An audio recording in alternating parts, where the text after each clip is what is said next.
మీకు తెలుసా సత్యభామ లక్ష్మీదేవి కథ? ఒకసారి శ్రీకృష్ణుడు మరియు ఆయన భార్య సత్యభామ ఇద్దరూ పారిజాత పుష్పాన్ని తెచ్చుకోవడానికి దేవలోకానికి వెళ్లారు. అక్కడ సత్యభామ దేవతల మధ్య తన అందం, ఐశ్వర్యం గురించి గర్వంగా మాట్లాడింది.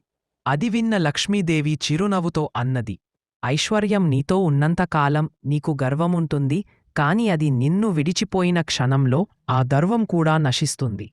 సత్యభామ లక్ష్మీదేవి మాటను పట్టించుకోలేదు.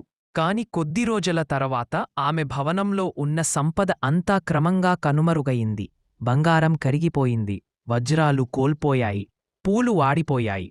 అప్పుడు సత్యభామ భయంతో కృష్ణుని వద్దకు వెళ్లి అడిగింది, ప్రభూ, ఇది ఎందుకు జరుగుతోంది? శ్రీకృష్ణుడు సంతోషంగా నవ్వుతూ అన్నాడు, గర్వం ఉన్నచోట లక్ష్మీ నిలవదు.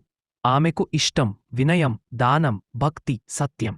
సత్యభామ ఆ మాట విని వినయంతో లక్ష్మీదేవిని ప్రార్థించింది. ఆమె మళ్ళీ దయచేసి సత్యభామ గృహంలో ఐశ్వర్యాన్ని ప్రసాదించింది.